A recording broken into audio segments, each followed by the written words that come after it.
Hello, scientific people. Welcome to the Mall Public School. Now, we will start the new chapter of science, that is water.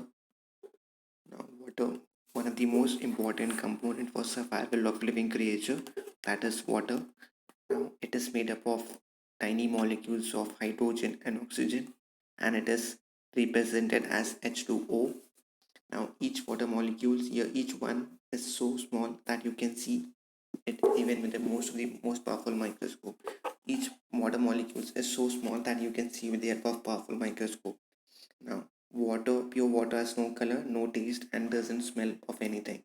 Now, the water, whatever you see, it has no color, no taste, and doesn't smell anything unless and until it is a dirty water. The pure water has no color, as you can see. What you drink has no color, it has no taste, and it doesn't even smell also. Whereas if the dirty water is there, there's a specific color. It also horrible in tasting, and it smells also dirty. Now, water exists in three forms. When we talk about our own earth, water exists in three forms, that is liquid, solid, and gas. Solid, liquid, and gas. Now, solid, mainly in solid form, it occurs in the form of ice, hail, snow, or frost. In liquid form, in lakes, ocean, rain, dew, fog, or mist. In gaseous, it is in the form of steam, water vapor, invisible water in the air. These are certain forms where water is available in our earth. Now, how much water is available? As we know, it contains near about 71 of the earth at full what surface it is covered with water. Almost all the water on the earth is contained in the seas and lakes, rivers, oceans, etc. Most of this water is not fit for human consumption, and the water that is fit for the use is only fresh water. Now, as we know, or as individual might be knowing, that in a earth, the water component or the water composition is 96.3%. That contains ocean water, and nearly about 2.5% contains fresh water. In that, 0.93% is a saline groundwater, and saline lake it contains 0.07%. Now, if we analyze the only fresh water which is available to us, that is 2.5%. In that 2.5%, if we analyze in that in a 100 scale or 100 percentage range, we know that is the fresh water contains 68.6%. The fresh water which is 2.5%. If we analyze this 2.45% in terms of 100%, if we will come to know that this fresh water as which is present, that is in glaciers and ice cap, it is 68.6%. Now in groundwater it is 30.1%. And this surface water or the fresh water, again if we simplify this, we will come to know that which is available in that is in 1.3%. If we characterize or if we analyze this in 100 scale, we will come to know that ice and snow contains 71.1%, and lakes contain 21.1%. And in the atmosphere we will find that it is 0.2%, and for biological water purpose it is 0.22. In river it is 0.46, and in marshy areas it is 2.53, and in soil moisture it is 3.52. So this is the composition of water and how it is distributed on the surface of the earth. These are total surface, how much water is available, how much fresh water is there, and how much we as a human being or a living creature can use it.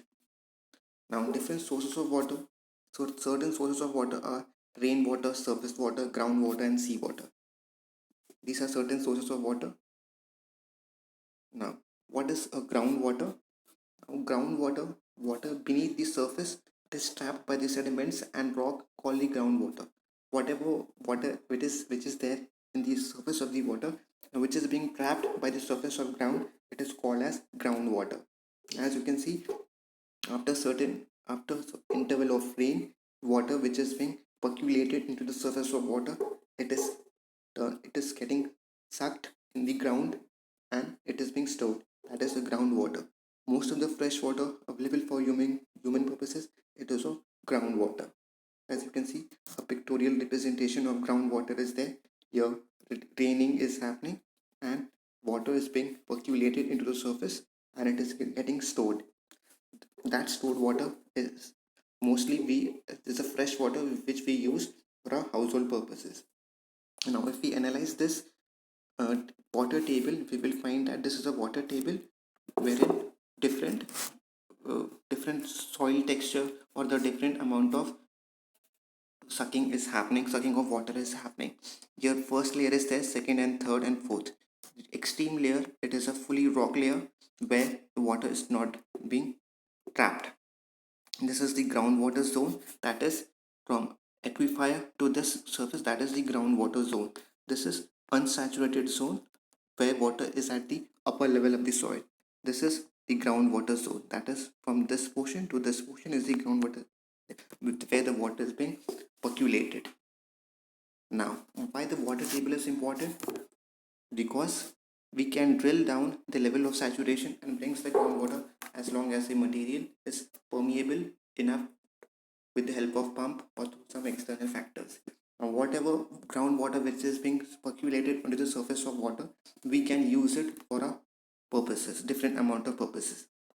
As you can see, this is a perfect diagram of water table. This is a first layer, that is a soil moisture. This one is unsaturated zone where the water is being percolated.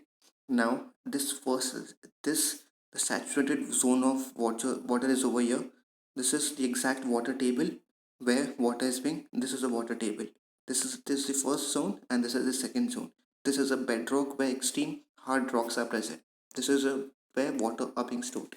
This water which are being stored can be taken out with the help of pumps and all for different amount of purposes. Now, scarcity of water.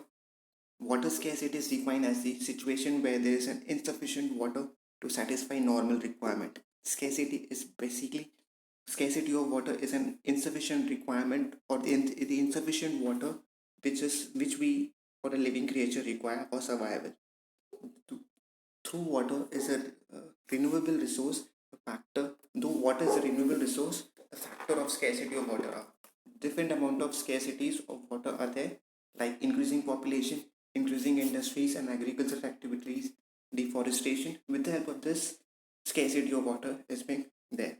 With the scarcity of water, it is finding difficult for the living creature for survival. So therefore, this increasing population, increasing industries, agriculture activities and deforestation should be avoided or should be lessened in order to avoid scarcity of water. Water scarcity will result in insufficient plant growth, decreased food production and famine.